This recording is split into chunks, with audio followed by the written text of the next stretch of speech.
When injustice grips the earth and ancient powers bring down the sky, he fights for those who cannot.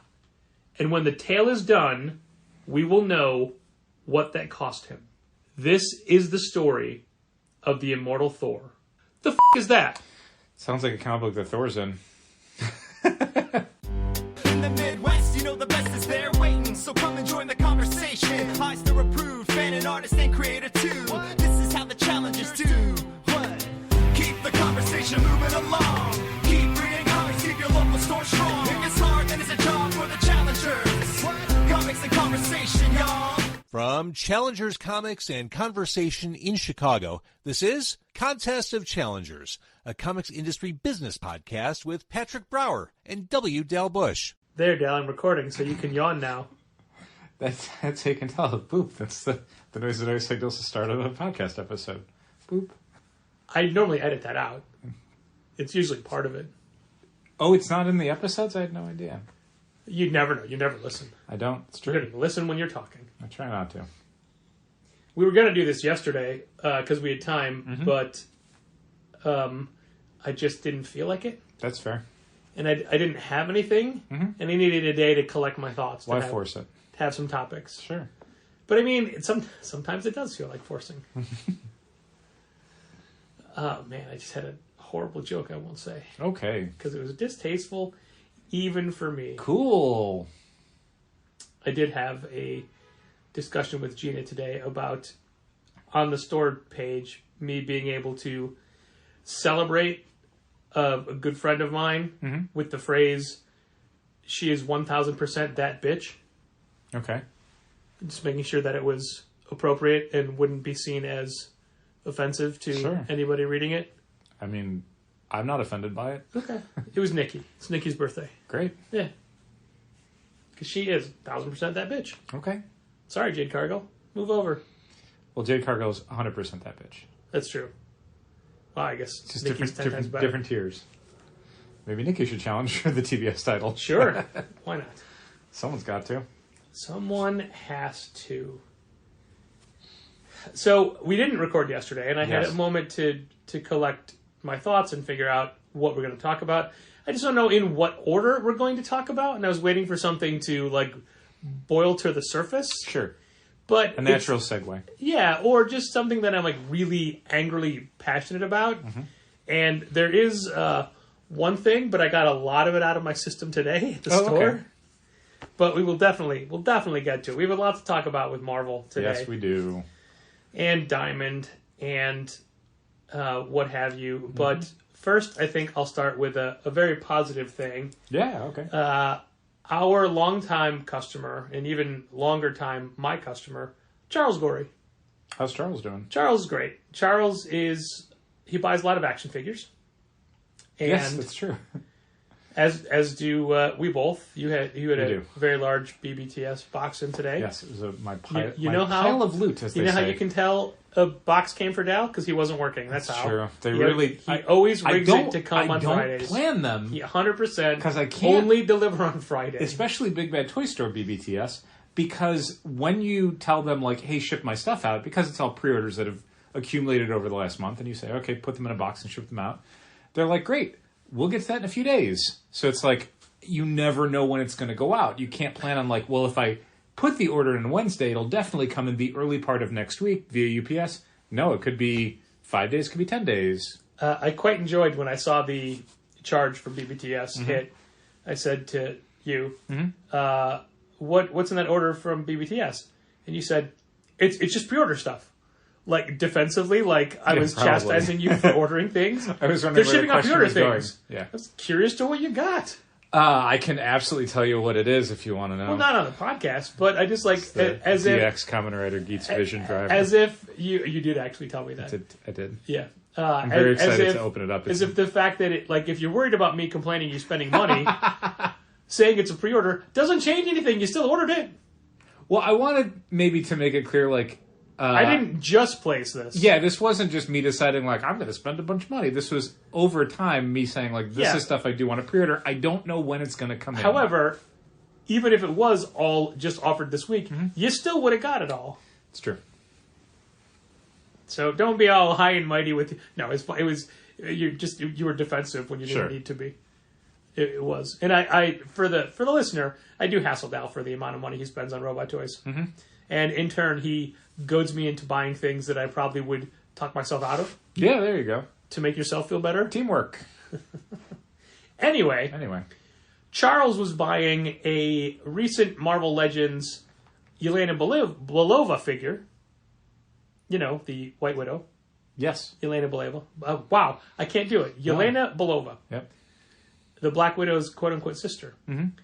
And I said, hey, Charles, are you building Puffadder? Because that's the Puffadder Build-A-Figure series. Okay. And I'm a big fan of the Serpent Society as their Captain America villains. Sure. And he said, no, he wasn't planning to. He wasn't buying that whole series. And I said, could I buy your Puffadder piece from you? Mm-hmm. And he said, sure. So yesterday he emailed and said, are you working tomorrow? And I said, yes. He's like, okay, I'll bring that piece in. But if I didn't write it down, I'd forget. Mm-hmm. Right? So Charles came in today with the Puffadder piece and the entire figure. I'm like, Charles, I just want that one piece. I don't need this. Like, let me just take the piece out. He's like, nope. He bought a second figure just to give to me. Aw. Right? So you get the... No, you can't have this. The comic version, Yelena Belova. In her black outfit and crazy spy lady eyes. So it made me go... You can't have it because I still need the side. Oh, okay. It made me go online and I'm like, all right, well, I'm 2 pieces away from Puffadder. I'm the legs away. So I looked up and everybody is selling the right leg. Who's the right leg? Baron Strucker. Yeah, it makes sense. Well, I don't know that he would be the guy I would think that most people would have bought. Right. Well... Who does Wonder Man come with? Wonder Man comes with an arm. Yeah, I figured that arm would be the one that everyone would have, like... Because everyone would have bought Wonder Man and just gone like, I don't need this arm. Yeah. You know what nobody bought? No. Molecule Man. Oh, is he the left leg? He's the left leg, and I can't find him. And I did find one, but it was $18 for the leg plus $6 shipping. So basically, for me to get... You might as well just buy the action figure. No, because that starts at $80 and goes up to $120. Molecule Man is $80? No, I'm sorry. No, I meant the Build-A-Figure. Oh, no, I just meant like buy a Molecule Man action figure. Yeah, right? I mean, if you paid $24, you might as well pay $30 and get Molecule Man with it. So I realized that it would cost me over $40 just to get the 2 pieces I need to complete this. Uh-huh. So instead, I'm asking anyone who's listening, if you bought a Molecule Man or a Baron von Strucker and have a left leg or a right leg for the Puffadder Build-A-Figure, let me know. Yeah. Now you can send out a word. I was just going to look at it. I didn't open it yet. No, I'm just looking at the box art. But they started doing this thing on the new wave of Marvel Legends where instead of commissioning new artwork, like David Nakayama drew all the characters or whatever, now it's like this wave in particular, because they're all comic book characters instead of like MCU characters, there's art on the side. And sometimes it's kind of fun to just see, like, what art did you use? Like, because it has to be a piece of art that directly matches the figure design they went with. It can't just be a Yelena Belova drawing. Yeah. It has to be this suit. And I'm not... And also, that's a terrible design. It's not good. She's wearing a mask that has 8 eyes on it, or I guess 4 eyes, but... 6 eyes. Okay. Maybe there's 2 in the back. Are we to assume that her actual eyes are the other 2? No, because they're covered up. They count as 2 of them.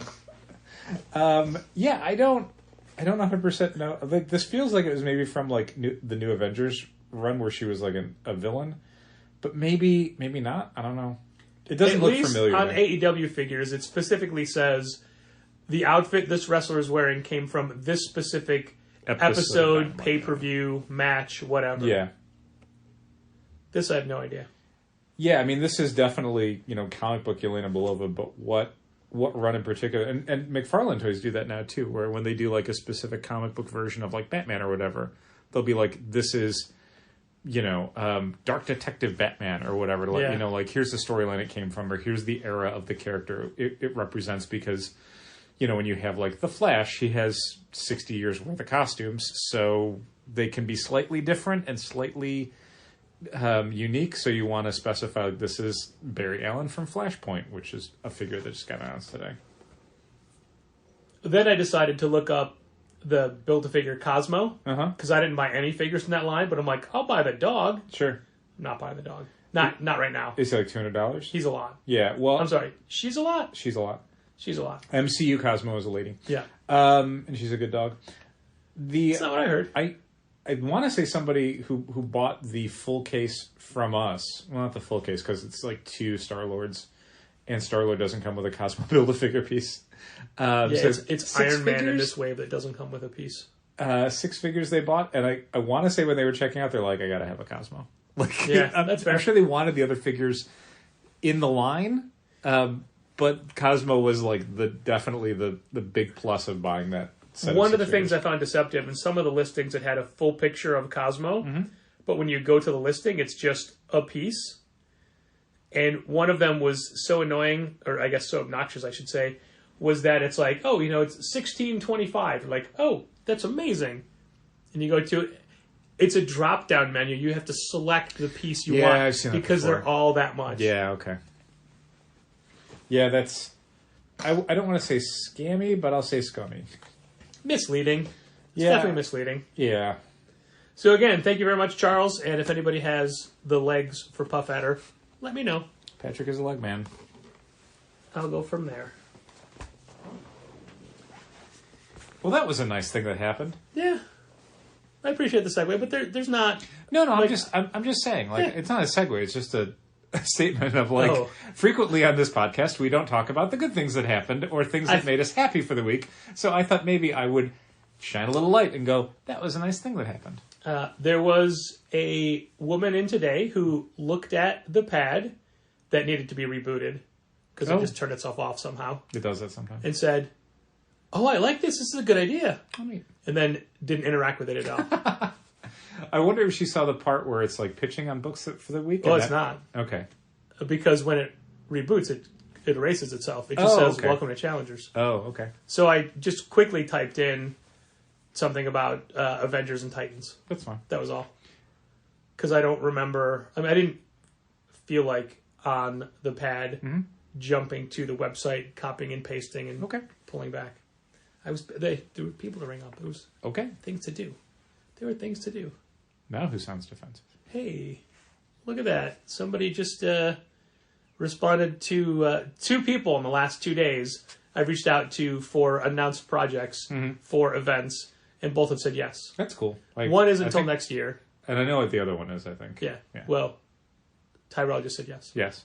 The other one is Casey Iris's graphic novel has been picked up by Top Shelf. Oh, great. Congrats. Yes. But anyway, I was telling that story about the woman in the pad because that was a nice thing too.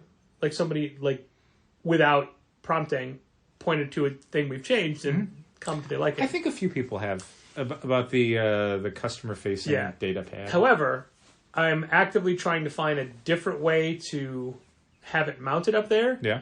Because it's, when you have to take it off, it is... I'm afraid I'm going to break it every time you have to press so hard to get the painting Velcro to line back up. Understood. So I'm looking into things, and I looked in stuff that we had in the back room, but it didn't suit my needs. Okay. The only thing I could think of is some sort of receptacle that it could sit into. Oh, okay. But, like, literally, I thought, like, what you have your figures on in the back. Oh, sure. But all of ours have built-in partitions in the middle, so it's not big enough to put I mean, I got pad more of down. these lids if you want to take the, one of no, the lids in. the lids are too shallow. The lid, Is it rest in? I don't trust people to, if so, like, the lid, let's say it's 2 inches, Right. and the pad's like this. Uh-huh. I don't trust people who are interacting with it Sure. to not tip it forward. Most people interact with it, but I see your point. But if it's a higher one, Yeah. if it tips forward, it won't flip out. It'll flip Sure. out of the lip. That's what I was checking on today. The other ones we have, I think, would work, but they have that built-in card divider in the middle. Yeah, I mean, all mine have that too. Yeah, that's so. But also, those are a little bit longer than I would like, but that was just going to be a let's make do with what we have situation. Sure. I think we've got time to find a better solution. Yeah, but I mean, like something that it can rest into, so it's easily portable if necessary. Like a dock for it, basically, is what you want. But I mean, a dock makes it sound like it'd be like just clipping in the charge port. I want something that protects it. But also, I'm not entirely sure. Again, I'm using my pad as the tablet. Mm-hmm. I'm not sure where they need to touch on the screen for the receipt because I don't want the different places. So the problem with the receipt thing I don't want the lip to be too high that they can't get to. When they get to the receipt screen, there's basically a thing that says like, "Do you want your receipt printed, texted, or emailed?" Those are like the 3 big buttons. And then at the bottom of the screen, very small, is the thing that says no receipt. Oh, wow. Which people will frequently not see that. And then, you may want to check it, but if memory serves, the no receipt is all the way. Here's how I've been engaging with that. Mm-hmm. I'll say to people, hey, do you want a receipt? And if they say yes, I'll say, okay, just tap the screen where it says you want a receipt. Sure. But I don't mind glancing it out on the other. Right. If they say no, I just clear it out. It's fine. Sure. I think that's a good policy. I don't want to have to make them touch it to like, you don't want a receipt? Okay, now you have to have an action sure. because you said no. Do you want to allow notifications? No, I don't. Every website. Mm-hmm. Stupid website. A week ago, the Great British Bump Off issue 2 came out. Yes. And as we talked about on this podcast, I believe we talked about it. I don't remember, but I'll take your word for it. The interiors of our A covers, which is well and away the majority of what we order is A covers. Mm-hmm. Max Sarin cover. Had 5 pages of the Great British Bump Off, and the other 20 or whatever pages were Assassin's Apprentice number 5. Yes. And that was our entire batch, mm-hmm. but also almost no other retailer had that problem because we assumed it was like a line, like a printing error. Well, obviously printing error, but we assumed it was line-wide, that something had gone wrong at the printer, but it seems like it was only a very small percentage of the copies printed were error copies, and we got all of them. We found one other retailer who had that problem, but only in a couple of theirs, not all of them. Mm-hmm. Every other retailer that we talked to, which was a lot of retailers, they had no problems. Right, because we wanted to tell everybody in the retail community, like, hey, look out. Check out your copies before you sell them to somebody because you may be getting them back. Like, you, as a store, you always want to catch that stuff before it gets into customer hands because once that happens, it's way more complicated to fix the problem. And we always appreciate it when another store says that. We immediately check our copies. There was something recently, I can't remember what book it was, but somebody had said, hey, look out for this, and all of ours were part of it as well. Yeah. So it happens regularly, but it was nobody else. And we opened a support ticket with Diamond and sent in photos right away just to prove it, to be like, hey, we're not lying. Right. We don't mess around with shortages and damages and overages. We always make sure to report our overages so they believe us when we say we have shortages. And it's just, the right thing to do. Right. And also, we would want to know if our inventory was off at the end of a cycle, we want to know why. Right. So we want them to have the data to say, hey, this many issues came to us by accident or whatever. Right. But so we sent in pictures saying, hey, here's the thing. And I must have missed an email. I don't ever remember getting it, but I didn't see a response for a while. So I checked into it, and sure enough, they had said, oh, hey, we'll check into that for you. I'm like, oh, man, I totally missed that. But then a week passed, and we hadn't heard back. So I had checked and said, hey, any movement on this? And they got back to us right away and said, it's unavailable. Yeah, basically, the replacement copies that we were hoping to get were back-ordered, which means Diamond didn't have them anymore to give to us. And then they closed the support ticket. And I then went and looked on Diamond's website to find out that the B cover was still in stock. Right. The B cover, which there were no problems with, that we ever saw, still in stock. So they should have, I thought, offered to fill it with a B cover. Yeah, because, we need those copies. Yeah, this isn't something where, Dark Horse might go back to press. They're not going to go back to press on the second issue of a 4-issue miniseries. This is something that we really got behind. So for us specifically, this is tough. But just in general, it's very hard to sell issues 3 and 4 of a miniseries if you couldn't, for your subscribers even, let alone shelf copies, get issue 2. So that was a problem that,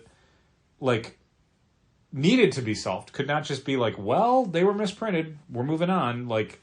That was not a possible solution for us. Dale, I caught your very clever wordplay.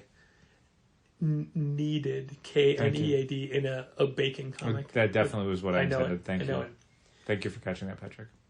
Around the same time, All Star Comics in Melbourne, Australia, had an issue with some books that showed up, some Dark Horse books that showed up unsellable, like really just beaten to hell. And Diamond also didn't have any replacements. Mm-hmm. So Mitchell said, hey, do you have any suggestions of who I can talk to? Mm-hmm. And I did. And so I sent him the contact number for for Amy from Dark Horse. And I thought to myself, for this instance, I'm like, why don't I reach out to her as well? Right. So I reopened the ticket at Diamond and said, can we just have the B covers instead? Mm-hmm. And then I emailed Amy and like showed her the picture and said, hey, we've got, this many of all of our A covers were messed up. Here's the photo. Diamond is out. Do you have any suggestions? Not, can you fill this? Can you sell me copies? Yeah. This is your fault. Just, do you have any suggestions? Looking for a possible solution. Yeah. Within 5 minutes, she answered back saying, yeah, we got copies. We can take care of this. That's a good solution. And I said, this is amazing. I'm not used to this kind of efficiency. Right. And she said, do you want covers A or covers B? I'm like, we'll take A. Thank you. Yeah. And then she responded to that saying, all right, they're packed up. They're going out tomorrow. You'll get them Friday. And she sent them yesterday. Like, she sent them yesterday, got them today. And I had to email her back and say, I don't know how to respond to this because it's so foreign to me. Yeah, we had a problem. Someone immediately addressed it, resolved it, and that was it. Like, there was nothing to it. You just said, you went to someone in the industry and said, I have a problem, and they said, let me fix that for you, which is amazing. It doesn't happen. It wasn't, let me tell me about my problems. You think you have problems. It wasn't, it's not our fault. It wasn't, our hands are tied. There's nothing we can do. I mean, I'll say a nice thing that Diamond did recently. We had an instance where we had done a direct ship reorder, which means it, instead of coming with our regular batch of new product from Diamond, it went out along UPS. They just sent it out via UPS and it goes directly to our store. And it was a bunch of graphic novels, and we'd ordered it, I think, about the week before Free Comic Book Day. And then the week after Free Comic Book Day, we got the next order in, and I was like, wait a second, we didn't get the last order in. Like, it still shows as open in our stock management program. Let me check the tracking on that. Okay, it was a 2-box shipment. First box was delivered like 10 days ago. Second box lists as like in progress or something, but like no tracking movement. It got picked up and then it never went anywhere for 10 days. So I opened a support ticket with Diamond and said, hey, we're missing this box. And I gave him the tracking number and I gave him the order number. And they responded pretty quickly, and they were like, okay, we'll need a manifest of what was in the box so we can, open our support ticket with UPS, because like I couldn't do it as the recipient, like the shipper needed to do it. So I'm like, okay, well, I went to the Diamond retailer site and downloaded this information. This is everything you're asking for. And to this person's credit, they immediately were like, I see now that I could have done that. I'm sorry I didn't get that. I didn't realize it was a direct shipment, which is true. On my end, I didn't put it was a direct shipment. I was just like, there was a shipment. We got one box. We didn't get the other box. I mean, you did say that in the story, but not as correct. happening. To them, I didn't specify it was a direct shipment. To the listener, I'm saying it was a direct shipment. I will say that as someone who is getting these emails as well, mm-hmm. I could hear your tone of voice being like, let me do that for you. But I gave them the information. They were like, sorry, I could have done that too. Let me get that started. We're going to either track the box down or we're going to reship it for you. We're going to expedite the reshipment if we have to. And they did. And it was great. Like in a couple days, within, I think 48 hours, they got back to us and said, UPS can't find it. We're just going to cancel the order and reship everything. And do it as an emergency reshipment instead of something where it would be like a few days from now. It's like, you'll get it in 2 days. And as somebody who wasn't involved in that, I greatly appreciated him saying, oh, hey, my fault. I could have done that. Sorry. Because no one does that. Nobody does. I don't know that I would do that. I probably would have found some way to like let myself off the hook. But this was a person who's like, yep, I could have done that for you. Sorry. Well, when we're talking about things that Diamond did nice for you, what about the T-folds? Oh, God, yeah. So one of the things that we use a lot in our shipments is something called a T-fold. It's basically a T-shaped, if you will, piece of cardboard, flat cardboard, that you fold around a comic or graphic novel and tape shut, and that's what protects the book. So instead of having to put it in a box or an envelope, it becomes a variable height. They're also called Gemini mailers in the industry. Yeah, like Gemini is a brand name that often gets used. But it's the same principle, basically, where there's just, you're creating a little pocket to put in, anywhere between like a single comic book and a bag and a board, or, 2.5 inches high worth of comics and graphic novels. The way the folder is put together means that you can make it, again, variable height. Anyway, we get our T-folds from Diamond. They sell them in bulk. It is 50 T-folds in a case. How Diamond used to do it is that you would say, I need 50 T-folds. You'd have to order them in 50s, but you would type into the quantity line 50 or 100 or 150, and they would send you 1, 2, or 3 boxes. Cases of T-folds. A quick side note, they used to do their supplies that way as well. Like you'd have to, if you're ordering bags or boards, you didn't just say, I want 1 case of boards. You had to order 1,000 boards, which is 10 packs of 100 boards. Yeah, you literally have to type in 1,000 in the category, in the quantity line. Which is always weird. So I needed to order a batch of T-folds, and so I typed in 50 to the quantity and submitted the order. And if you remember what I just said, how they used to do it was that you would type in the number of T-folds you want, not the number of cases you want. They changed that, and I forgot, to how many cases do you want? Because I guess they were tired of people putting in like 1 and then having a customer rep have to get back to them and go, we can't send one T-fold. Do you mean 1 case of 50? Let me change that for you. So they went the other way where it's like, okay, 1 means 1 case. 50 means 50 cases. Or I think it's 2,500 T-folds. So I realized that about 15 minutes after I placed the order. And I opened a ticket with them, and then I realized an hour after that, there's actually a thing you can do when you get the confirmation email where you respond to it with problem in the subject line, and that means you don't have to open a ticket. It expedites everything in their system. Because so you did 2 things wrong on that one. I did. I don't know which one they ended up responding to. I think they maybe responded to both. But basically, like, putting problem in there means that they'll address it before it goes out, which is how they would prefer to handle these things, rather than shipping everything out and then having a retailer go, I don't want this, I did it wrong, how do I get this back to you? But I did it... How much a UPS driver would have hated you. They would not even come UPS. 50 cases? That's like a pallet? Truck shipment. Yeah, it's a pallet. That's a lift. So I did it on Sunday night, and then Monday morning I'd gotten an email from Diamond saying, like, we took care of it. We canceled 49 of them and left you with 1. So that was very good service for them as well. And now a bad thing that happened, no. Not to us, but to Diamond. Oh, yeah. They had a pretty serious truck accident last week, and a truck that was full of books they got from Penguin Random House, Marvel and IDW. Yep. And that means anybody who's getting their Marvel and IDW books from Diamond, those books are all destroyed. Yeah, it was not salvageable. And I don't remember if the driver was okay or not.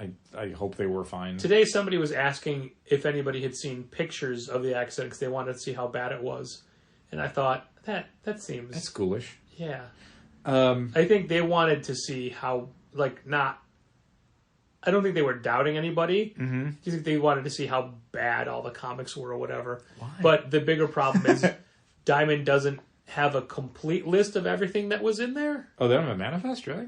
That's surprising. Because of how it was broken up or whatever, I don't know. Like, it's not that like they don't... If we're getting a shipment and a whole it's not that shipment they don't is have lost. a manifest of that truck. It's they don't have a breakdown as to what specific counts aren't getting what, because it wasn't everything for everybody. Oh, that's weird. So they don't know who's still getting what, or things like that. Sure. And it's bleeding into a second week as well. Well, the big problem with this is that it's not like an entire portion of the industry could just be replaced by extra copies. Like Marvel and IDW have to go back to press for a lot of this stuff to accommodate the quantities that don't exist in the supply chain anymore. So that takes time. You could rush it, but like for a lot of printing presses, that stuff is already portioned out for the next, days and weeks and months. So finding space to reprint a whole bunch of material that is needed immediately is tough to do. Well, I hope that it works out. And I feel bad for any stores who have competition in their neighborhood or area or geographic location who gets their books from PRH. Well, because those diamond accounts are at a huge disservice. Yeah, I mean, I hope that people are being reasonable and there's a word I had and I lost it. Considerate, basically, that the books will get there in time. It's just you might have to wait an extra week or two. I don't think that's asking too much of people. Yeah, but it's comics now. Sometimes it's asking too much of some fans. But depending what you're fans of, we may have fun stuff available for you because we've done a lot of reorders and restocking of merchandise lines that we've been selling out of stuff of. Yeah, we got a ton of stuff from Andy Bell, local Chicago cartoonist Andy Bell. We're down to one copy of Bork's book. I guess we'll have to get more from Andy Bell. Yeah. Bork's book we never had before, so that was one that I expected to go, but I didn't expect it to go as fast as it did, which is a testament to Andy's skill. Yeah. But we've also got her patches and buttons and pins and other comics. And I need to re-email Rachel Bard to say, hey, Rachel, we want to do a restock. I did a Poster Emporium order today, but the Poster Emporium shipping maximum is now $47. Oh. And you get a price break on a quantity of 3 per poster. Uh-huh. So it's basically 14 designs is what you can get in an order. Okay. For because we don't just do 3 of some. We get higher quantities of some. Sure. So there were a handful. Like I opened all the tabs of the posters I wanted, and then had to start whittling away what didn't make the cut because I didn't want to double it up. Sure. But at the same time, I did another pyramid order for those gel prints, what do they call them? The frame prints? Yeah. But I did it. It's 12 is their ship case, so I did 24. Okay. Because they've got some new ones we tried. Neat. They have a bunch of new America Chavez ones. Okay. So I let Gina pick the one that we carry. She went for the butt shot. Okay. It's called Glasses, but it's America from behind, which is her sunglasses hanging out of her back pocket. Okay. And then there's one where she's wearing the sunglasses and is a close-up of her face. That one's called Punch. Okay. No, I'm sorry. That one's called Stars and Stripes. Okay. Yeah. It's just like, what the names of these. It's weird. And I did a bunch of different Pride pins from Geeky and Kinky and Caden Phoenix. Nice. Caden Phoenix has new designs. Okay. So we're getting some new designs. Nice. I'm excited to see what they are. And some old designs are not available anymore, but the ones we didn't get Frozen. We didn't restock Han and Chewie. Right. We didn't restock Zatanna and Wonder Woman because we still have it. Yes. What else was new? Oh, Demon Slayer. Okay. Yeah. So we're trying that one. And then the Geek and Kinky is just normal restock, but real. Oh no, they had a new one as well. A Pride Doctor Who one. Which Doctor? The TARDIS. Oh, the TARDIS is Pride? Yeah. Okay. So we got that. The Geek and Kinky order was small. Attaboy, Attaboy was small. They have less and less each time. Yeah. And we got like 2 different D&D pins just to try them. I saw. Okay. And I ordered this first appearance Punisher Spider-Man button because we haven't had that one in a long time. Okay. And then there were literally only 3 buttons we needed restock on. Yeah. That was it. Also, more supplies. Okay. The drawback for most of these is that these places don't charge us until they ship. Oh. So I don't have totals of how much I spent today. Uh-huh. So, that'll be fun. We'll see. And for Kate and Phoenix, I got one of each of her books that we didn't have in stock. Okay, cool. And then she got back. She's like, "Hey, I got a new one that isn't even out yet. Do you want that?" I'm like, "Sure." I do like it when people are responsive and prompt. Yes, that is nice. The only problem is we're talking about how eager we are to restock things we haven't had for a while, but we are not necessarily in the market for new things. No? Like, well, when people are bringing their consignment books in and things, it's still like my first instinct is you don't want to do this. I think we talked about this. I can't remember. There was a doctor, maybe a psychologist. She had written like a 6 or 7 hardback graphic novel series about a family who gets superpowers and they're disenfranchised and underprivileged, and they were all up on Amazon. Okay. But she wanted to sell them in the store. Mm-hmm. But they're like $27 hardcovers. Uh-huh. And they were not of a quality level you would expect for a $27 hardcover. Sure. And she had emailed us, and I never got back to her, but I guess she had called and someone told her to come in. So she came in with samples of the books. Mm-hmm. And I have a really hard time looking someone in the face and saying, I don't want to carry your product. Yeah, we've talked about that before. Like the switch over from consignment to outright buying stuff means we have to be more judicious in our judging. Mostly because in our judiciacying. The local artist judicating.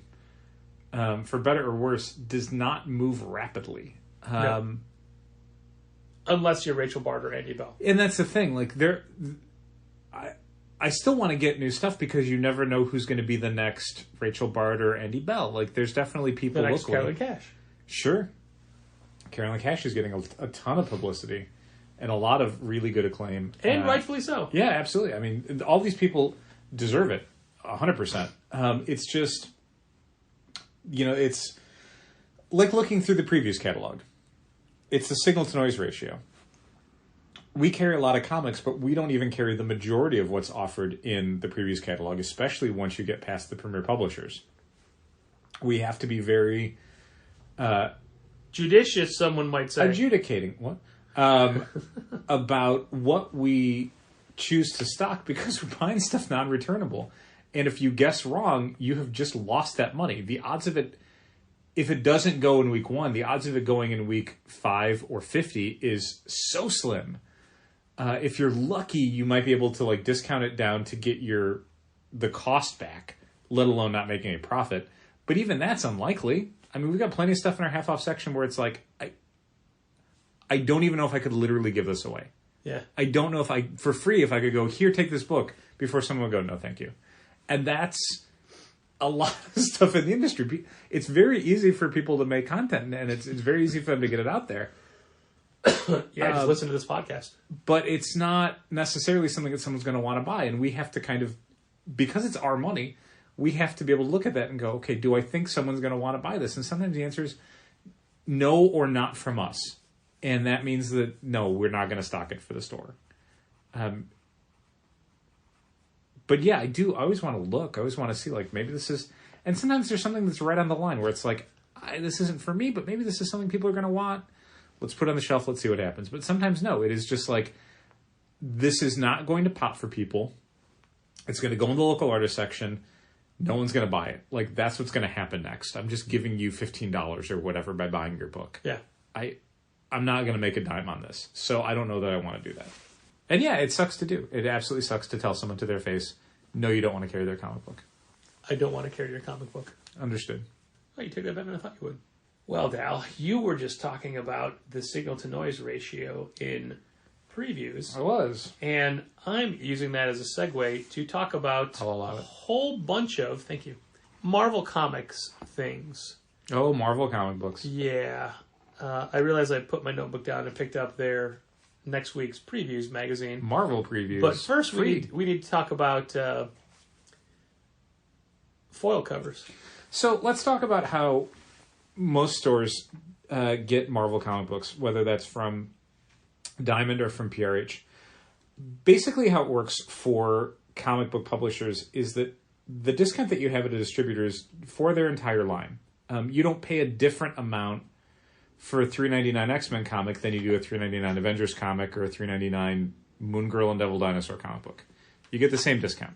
Right. With Diamond, it was tiers, where depending on how much overall you had spent with either Marvel or Diamond or both, you might get a larger discount. So the biggest accounts that were buying the most amount of product were maybe getting 57% or 57.5% off of the cover price of a Marvel book. That's what they paid for it. So they would pay, the whatever the remainder, the 42.5% of cover price is what they would pay, and then the rest of that cover price would be profit.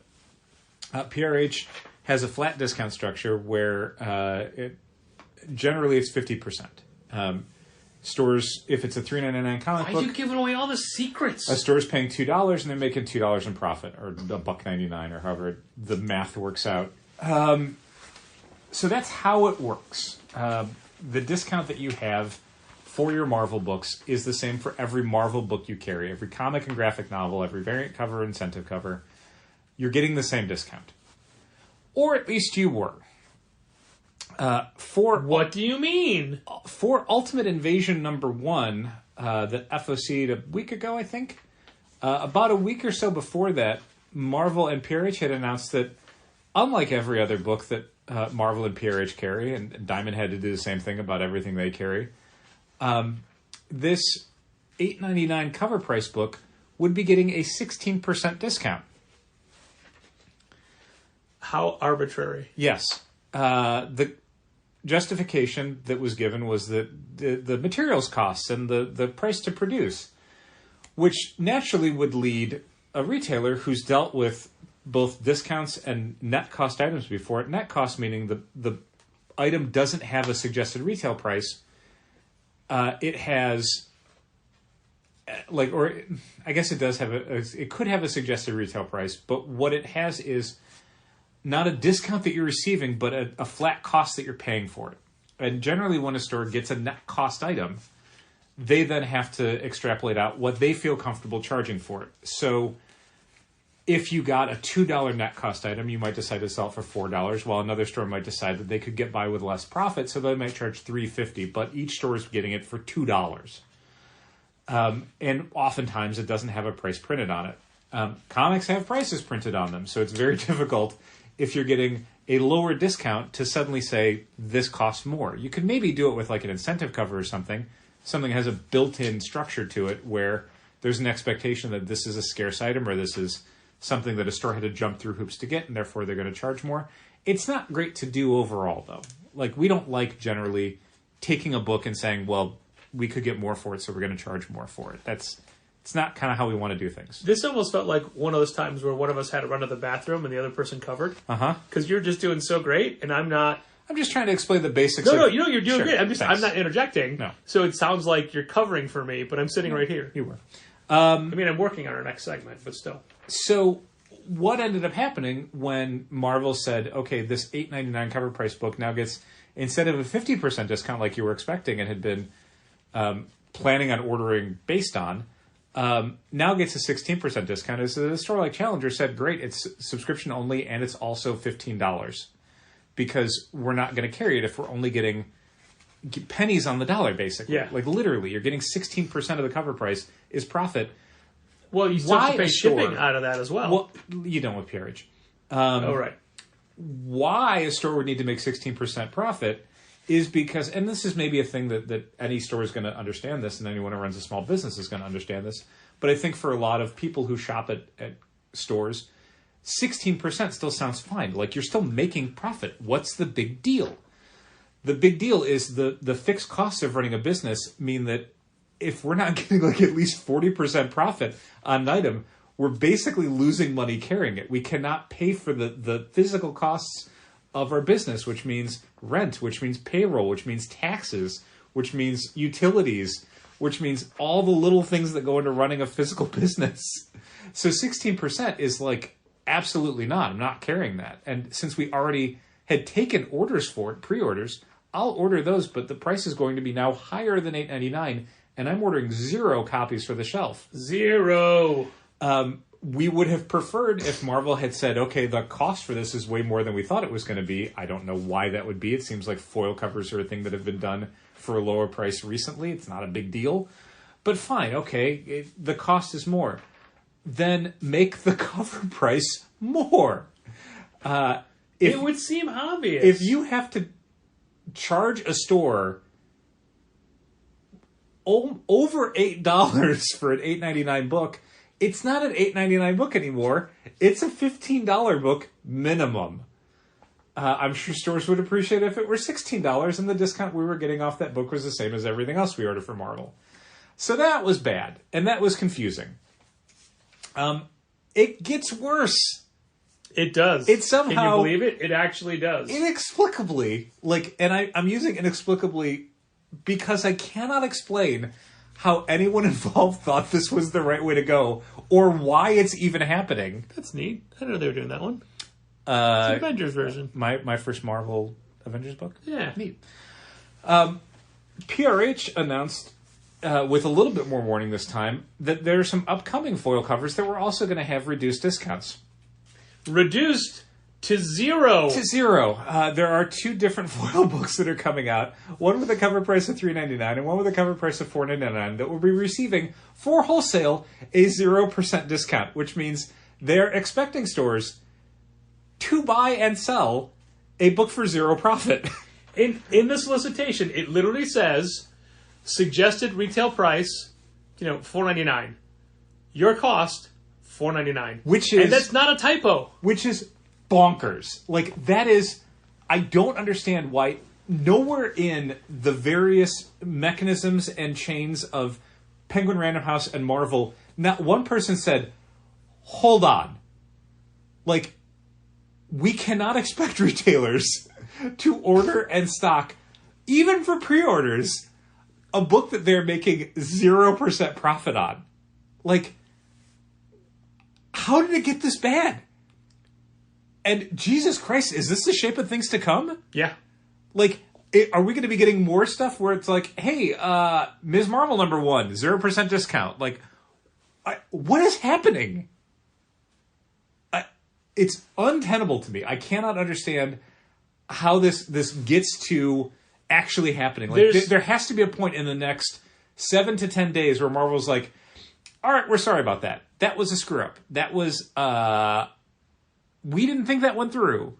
But the fact that it made it this far means multiple people did think it through and didn't see anything wrong with doing it this way. No, you don't understand what's going to happen next. I don't understand what's going to happen next. Marvel is now going to solicit foil covers where the SRP is $4.99 and the retailer cost is $5.99. That's the next step, I guess. So one of 2 things happen, I think. Uh-huh. A, they're fucking with us to see how much we'll put up with, meaning we as retailers, to see how many people are still going to buy it, and I bet you it's way too many. Like, or B, they're just dumb and don't realize what they're doing and no one's talking to anybody, but they're never going to admit it. I feel like there has to have been, because the second you look at this, you're like, wait, what? Like, someone at PRH, anybody must have seen it and gone, wait, what? And Marvel had to go, no, that's what we're doing. I'm sure, like, PRH is... And look, like... They're the boss of Marvel. They can say, no, we're not doing that. No, but they can say, no, we're not doing that. And what's Marvel going to do? They have to do what PRH says. It is bizarre that this is something that both PRH and Marvel signed off on. But I'll say this. Again, if this had just been a thing where they were like, look, this is a net cost item now. DC's done it with some of their like red envelope Chinese New Year stuff, Lunar New Year, sorry, stuff, and they've done it with other like black bag things. So it's fine to just say like this has more cost built into it. we're making it a net cost item. But when you do that, you kind of have to get rid of the suggested retail price because different stores are going to make different decisions. I also dislike putting prices on incentive variants because it's absurd. No store's ever going to sell it for that. You mean having the cover price printed on the cover? Yeah. So I don't understand why this wasn't just decided like, all right, we said it was $8.99 with your standard discount. Now it's an $8 net cost item. The end. Like, I wouldn't have a thing to say about it. I'd be like, well, I'm probably not going to carry a lot of those for the shelf, but I might carry some because I'll charge $15 or whatever, $16. Not as much as I would carry if it were an $8.99 book with a 50% discount, but, some. But this has just made it like a slap in the face. And I don't understand why you would do something that aggressive against a retail partner. It's very, very weird. Easily the weirdest thing Marvel's done this year, and it might be for the rest of the year. I don't know. God, I hope it's the weirdest thing Marvel will do this year. Weirdest thing. So, speaking of Marvel, I have the new Marvel previews in front of me. And actually, it's to the right of you. I told Dal that it is the most depressing Marvel catalog I've ever looked through. Yeah, you were scared for the industry. I don't know that I was as scared, but that's fine. Okay, well, I'm going to highlight certain things. Please do. And while Dal was explaining the foils, I was going through and earmarking pages. And I can't get to everything I want to talk about because it'd basically be the whole book. You would just be reading out Marvel previews and going, why? Now, I'm going to read this one as it is. Mm-hmm. There's a new book called Immortal Thor #1. Mm-hmm. Al Ewing, Martin Coccolo, and Alex Ross give the God of Thunder the immortal treatment. That's the headline. Yep, immortal in quotes. I'm going to get a lot of these names wrong because they're different languages. Okay. So forgive me. Here's the bullet points underneath. This is the description of the book that we're ordering. The solicit. This is what they're telling us to give us the information we need to order this comic for our customers. In Norse myths, they call him Thunderer. Viewer has he been called, and Hloridi. Hloridi. Hloridi. Common word. The gods know him as Asgard's king, keeper of Mjolnir, hero of the tales. When injustice grips the earth and ancient powers bring down the sky, he fights for those who cannot. And when the tale is done, we will know what that cost him. This is the story of the immortal Thor. The fuck is that? Sounds like a comic book that Thor's in. So it is. It's 56 pages, rated T+, $6.99. Okay. Is there what's the line below? Is there a backup thing? Plus a bonus page written by Jonathan Hickman. Who are the gods? Gods is an acronym, by the way. But who are the gods? Who are the GODS? Okay, so this tells us nothing other than it's written by Al Ewing, it's drawn by Martin Coccolo, and it has an Alex Ross cover. And all the images show Thor in his classic Marvel costume. And it's the immortal treatment, which is a weird thing to say because Al Ewing's only done one book called Immortal, and it was Immortal Hulk. I don't know if this is going to be a story where, like, when night falls, Donald Blake turns into Thor. Yeah. Like, I don't know. Is this a horror book? Because that's what Immortal has come to mean, except for X-Men. I don't. It's weird to kind of place a lot of the promotion on making you think of Immortal Hulk, where it's like, I don't know that that's transmissible from Hulk to Thor, and I don't know that I would want it to be if it was. Yeah. I don't know that a more horror take on Thor is good, and if it's not that, then Immortal doesn't mean anything other than Al Ewing's writing it. Right. Okay, great. I mean, that I'm excited about. Al Ewing's great. And they show the cover, and they show some interior pages, and again, it's a very young-looking Thor in his old suit. Mm-hmm. Is this a one-shot? Is this a miniseries? Is this ongoing? What is this? Mm-hmm. Well, we know more because Al Ewing has done some interviews. Not because of this catalog that Patrick's holding in his hands. Not because of what Marvel's told us. So it seems that the current Thor comic is coming to an end, and this is replacing it. Mm-hmm. And Al Ewing wants to do a solid, 50-issue run. Just like he did with Immortal Hulk. Right. He wants to do another Immortal Hulk. He wants to, have that much that he can sink his teeth into to get to tell a grand story. And that's what this is. This doesn't tell us that at all. It doesn't tell us anything about the story. Nope. It should just say it's a new Thor comic by Al Ewing, because that's all they're telling us. I mean, that was one of the things that was interesting about Marvel Previews as a concept back when they started it, was that they wanted to do something where it was pages were just gigantic covers, credits, couple sentences. Like what other catalogs were doing at the time were very long, drawn out solicits, a lot of details, a lot of editorializing. They wanted to do something that was just like cover image, keywords, done. And it's like, this is that taken to the ludicrous extreme of like, you didn't put anything in there about why I would. It's like it was a Spider-Man comic. It would say he shoots webs, he climbs walls, he's amazing. Yeah, it's not great. So also, let me give you a little bit of. There's no hook to it, other than again Al Ewing, and that's great, but that's not a hook for the concept. I want you to get your fingers ready to count. I got my counting fingers ready. Al Ewing, writer. Martin Coccolo, artist. No, put those two down. Now start counting. Okay. Cover by Alex Ross. Foil variant cover by Martin Coccolo. That's going to make us 0% profit. Variant cover by George Perez. Virgin variant cover by George Perez. Variant cover by Stonehouse. Variant cover by Francis Manipal. Miss Minutes variant cover by Peach Momoko. GODS variant cover by Brian Hitch. Blank variant cover also available. What do you got? 9? 9. 9 covers. Also, Ms. Minutes is one of the variant cover themes for the month. Oh, great. So, 9 covers for a $7 comic. One of the things that's always been frustrating to me... Don't worry, just bonus digital content, though. One of the things that's always been irritating to me about how Marvel does their cover solicits in the Marvel Previews catalog is that they never specify what's an incentive cover and what's an open order cover. Nope. So of those 9 covers, I mean, certainly the one that says, like, Virgin Variant, probably not going to be an open order cover. I would appreciate those things either not being listed in the consumer catalog or being specifically notated as being incentive or open order. DC can do it. Yeah. Well, DC can also put the name of the goddamn cover artist on their the cover. books. So when you're checking that, like, 9 covers in, you'll be able to go, oh, I know this one is the Ken Lashley cover, despite Ken Lashley not signing his cover with his name on it. Completely changing his signature. Lead Killer. Thanks. Thanks for that. Yeah. Okay, the very next page. Death of Venomverse, 105, $4.99 cover. Guess what?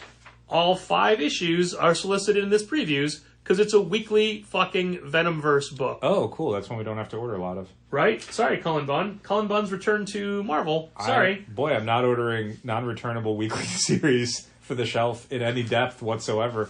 If you're excited about Death of Venomverse and you're a subscriber of Challengers, you have to subscribe implore to it. you to put your pre-orders in. There was somebody who had wanted to sign up for Spider-Man 2099, whatever the new one is called.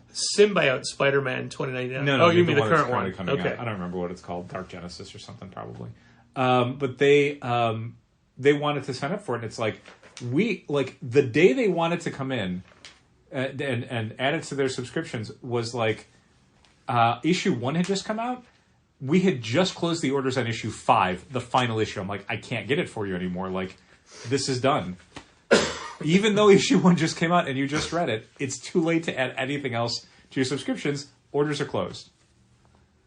Okay, next up. You ready? I'm ready. Spider-Man Annual 1.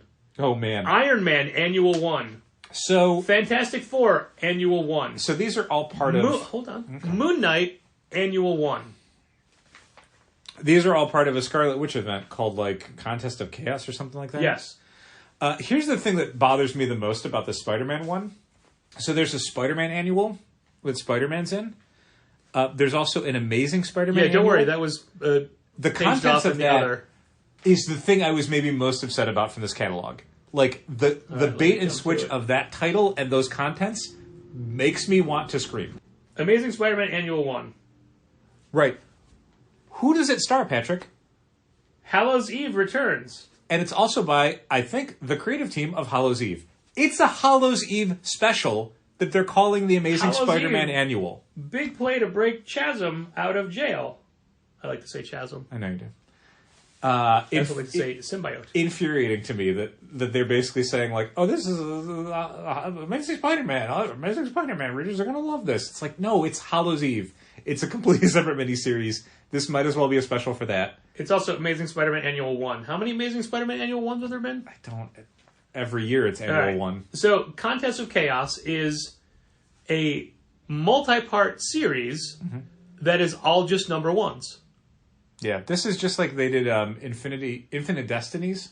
Yeah. Was one of their recent annual events. But I mean, it's the same thing as Ms. Marvel X-Men, Ms. Marvel Spider-Man, Ms. Marvel... Oh, no, they have another one of those in here as well. They do, and that's Strange Academy Miles Morales. This I don't mind as much, even though we're not going to carry a lot of it because it's, again, another basically a weekly series. And most of them are not written by the people who work on those books, I assume. Correct. Moon Knight is written by the Moon Knight writer, that's all. Yeah, okay. But the rest of them, like, this isn't a world away from, like, Atlantis attacks. Right. You know what I mean? Yeah. It a sucks that retailer they're all next to each other, and it sucks that they're not by the regular creative teams, but it's... A retailer complained on Twitter about it, and Tom Brevoort's like, what do you mean you don't know how to do it? It's just like Atlantis attacks. Right. And then that person was disappointed. He was saying that Tom Brevoort was just dismissing him. No, but Tom Brevoort's trying to put it in context. Normally, this is a hard thing to sign people up for, but now it's getting easier. Yeah, and on top of that, I don't think a lot of people are going to want to set it for. Sure. If you like Scarlet Witch, and a lot of people do, Scarlet Witch does really well for us. The things you like in Scarlet Witch are not necessarily the things that you're going to like. But it's not even a Scarlet Witch thing so much as it's an Agatha Harkness story. 5 different up-priced annuals by other creative teams. Yeah. I don't think so. I don't think that's how big that fan base is. Next up is a $10 book, Marvel Age 1000. Which I want to say was in the last catalog, because we had it up on our big sheet. So I guess it was rescheduled for some reason. Well, I mean, it's timeless, or... Oh, yeah, it's like any of their... Amazing Fantasy 1000. Any of their 1,000 issues, yeah. My biggest problem is it's called Marvel Age, and it has the Marvel Age logo. Marvel Age was an entertainment magazine full of articles. Yes. It wasn't a comic. Also, there's no way it would have hit 1,000, even if it had kept publishing, which makes all of that title completely fictitious. Why are you calling it Marvel? Why not call it Marvel Universe? Why is it Marvel Age? Because they own that. They own that name. It's so frustratingly stupid that it's called that. So someone was probably like, yeah, we should probably make sure we retain that trademark. I'm sure you, listener, have been privy to a lot of the information that's going on around the next issue of Amazing Spider-Man and the one-shot Fallen Friend after that. Well, Marvel has upped that with a series called Classified. Well... Number 1 of 4, asterisk, not actual title. Not called Classified. It's $5. Stay tuned for more information, including the actual title in July. Then don't put it in the book. Right. Why are you what is this here for? Oh, because they're going to make us order it. Like, what that usually means, why that's happening, is because initial orders are going to close before they reveal the title. Right. But final order cutoffs won't. So if they want it to be in a catalog... It's kind of got to be in this one. So stupid. Oh, it's really dumb. I know that they can't trust people with what the secret is, and we have guesses. That it's a Ms. Marvel series, but go on. As to what it is. Everyone thinks that. Everyone thinks that. Yeah. Magneto by Jan DeMatteis and Todd Knock. Why? Anyway, that wasn't it. No. I want to talk about that Magneto one for half a second. I really like that concept. I mean, I don't care about a lot of the nostalgia play books they're doing because I read those books when they came out. I don't have any great fondness for them. I was a less sophisticated reader when those were coming out. They don't really hold up in retrospect. But I think the idea of like Magneto when Xavier asked him to take over the X-Men is a kind of fun idea. But I don't know why those creators are doing it. Yeah. Like, Jan DeMatteis wasn't writing New Mutants or Uncanny X-Men back then. Why is he the guy for this? Why not Weezy? Why not Claremont? They're both doing books like this. Anyway, sorry. My next thing to complain about, Captain America Finale number 1. Cap's Final Stand. More like Cap Finally. It is written and drawn by the same creative team of the Steve Rogers Captain America book. Sentinel of Liberty. It is a $5 book, and it's Captain America takes his final stand against the Outer Circle. it's basically like the last issue of Captain America, but because that book sells so badly, they have to blow it off in a special, which is just so much extra work for us for having to copy all Captain America subscribers over to this book. Be real easy if it were like issue 15. What? But instead it's finale number 1. Thanks. We're 100% not ordering any more copies of this than we did of Captain America 14. Nope. What? Why is it this? Why? It'd be one thing if it was... The justification that Marvel frequently uses is number 1 sell better. And it's like, I don't know if that's true for something like this. Right. I can only speak for challengers. I can't speak for the entire industry. And maybe they're right. Maybe other stores are like, oh man, thank God. I sold 20 copies of Captain America Sentinel Liberty 14. But Captain America finale number 1, I could probably sell 40 copies of. This is great. I don't know any of those retailers, but maybe they exist. It's called Captain America finale, not Captain America Sentinel Liberty. Nope. If this was both Captains America in this book, and you want to call it finale, fine. But just calling it Captain America finale, and it's just the Steve Rogers story, which makes me wonder, like, so is Symbol of Truth still going on? It's not in this catalog. Did it already end the month before? No, I don't know. Hey, here's a good thing. I'm ready. Marvel Unleashed. Yeah. As in a leash, as in pets, as in Kyle Starks is writing a Pet Avengers miniseries. Yes, with a brand new Pet Avenger. D-Dog. Well, you could also say that Bats is a brand new Pet Avenger because he's never been a Pet Avenger before. I guess it just means a new character. A new pet. Yeah. A new Animal Avenger. Kyle Starks, Marvel Unleashed. Call it Pet Avengers. Why is it Marvel Unleashed? I know it's why not call it Pet Avengers Unleashed? I think they already did that. I think they already used that title. Excited about the book, though. Yeah, for real. Good work. We had the Spider-Man annual I complained about, and we had this Miles Morales. There was that one more. Where'd it go? I think I unbent it because you kind of talked about it. No. The Miles Morales Strange Academy. Oh, yeah, they're doing a bunch of Strange Academy one-shots. Yeah, they're doing 3 of them, and they tie together, but again, it is 3 one-shots. Yeah. Because they want, and they're putting... Juan Cabal's doing the art on at least the Miles Morales one, which is pretty cool. But again, it's a difficult thing to subscribe people to. Oh, yeah, every time they do one of those, like, 3 one-shots, 1 a month for 3 months, with different main characters... we don't order a lot of those because there never seems to be a ton of interest and most people don't understand what they are. Like, even if one kind of takes off at the beginning, like Murder World, when I say takes off, I mean it sold 3 more copies than I thought it was going to. And then by the end of it, no one cares. And it's weird to me to have Strange Academy stuff not by Scotty Young, but fine. I mean, he doesn't own them. Finals. He's finaled it out. Yeah, that's fine. So there's just a handful of things that I complained about, but there's so much more.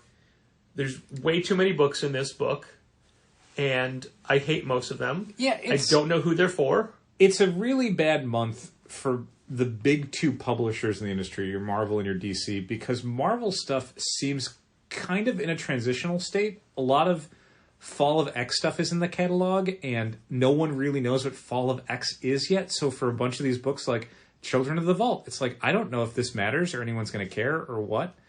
And all of the Fall of X stuff is like 4 and 5 issues, which means it's all basically just bridging from the current iteration of the X-Men books that are being published now in May 2023 to whatever's going to happen at the end of the year, which is probably going to be a much bigger reboot, relaunch, event sort of thing. Yeah.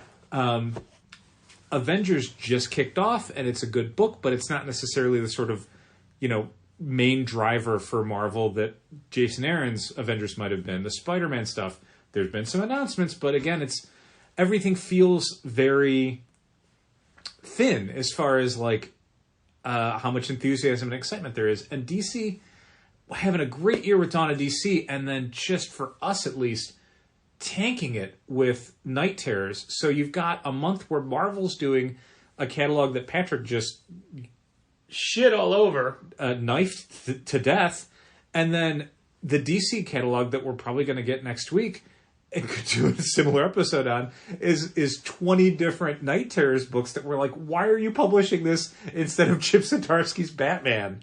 Or any of the other books that we just turned a ton of people onto that just launched that had a ton of momentum that is now on hold at best or squandered at worst for 2 entire months. I'm sorry, Dal. Retailers have told DC that they'd sell the same. That was just my joke. You can keep going. Okay. Did you not get what I was referring to? I did. Okay. No one listening to this is going to get that, though.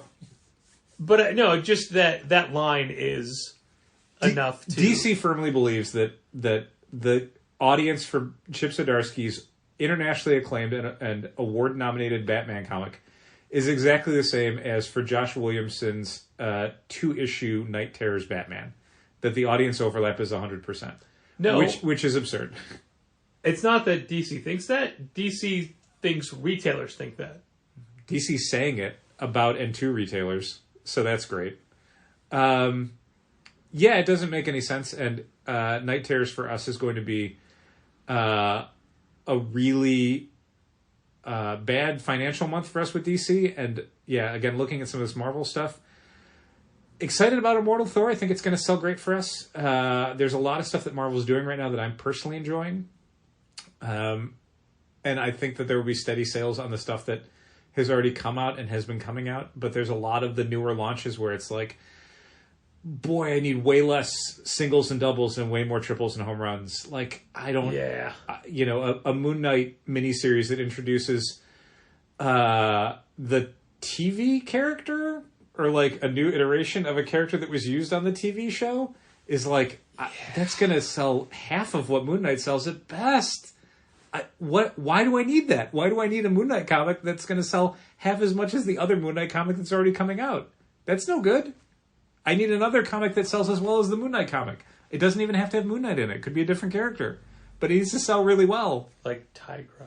Sure.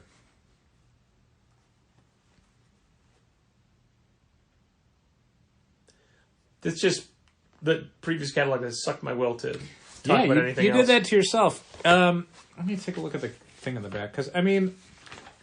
Oh, we also had someone ask, saying, is there an easy way to sign up for all the Fall of X books? And I just said, no. No. A bunch of them haven't been solicited yet. And that's what I said. Yeah. I said they're going to keep adding to it. And every month there's going to be something. Every week in August there's, Astonishing Iceman's one week, Children of the Vault's the next week, Dark X-Men's the week after that, Jean Grey's the week after that, Realm of X is that same week. I like a lot of these books, though, I gotta tell you. Just looking at the stuff that's coming out, I'm not excited about a lot of the new stuff, the various annuals and a lot of the one-shots.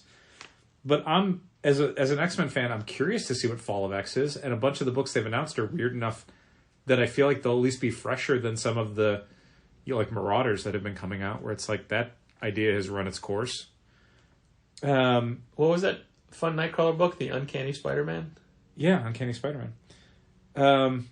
I like Fantastic Four right now. I like the Doom one. Scarlet The Witch Doom right issue was now. real good. I like Moon Knight. I like Doctor Strange. I like X-Men. I like Avengers. I like Amazing Spider-Man.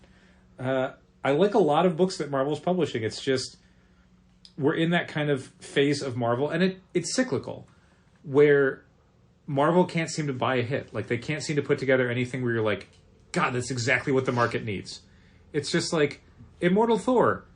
And Al Ewing Thor is probably going to be really fun. I don't know what it's about. And it's nothing that... Yeah, they call him Thunderer. I do. And he has these other names. And when it's all done, you'll know what those tales have cost him. That's what it's about. Did you not pay attention? I did not pay attention. So yeah, it's a very tough time as a retailer when both Marvel and DC have a month like August is going to shape up to be. Where you're like, boy, I hope we make it to September. Well, if we do, we'll all find out right here. Thanks for listening. And keep reading comics. This has been Contest of Challengers. Thanks for listening. Keep reading comics. Challengers is located at 1845 Northwestern Avenue in the Bucktown neighborhood of Chicago. 773-278-0155. Keep up to date with new releases and events at challengerscomics.com. and help fund this podcast at patreon.com/challengers.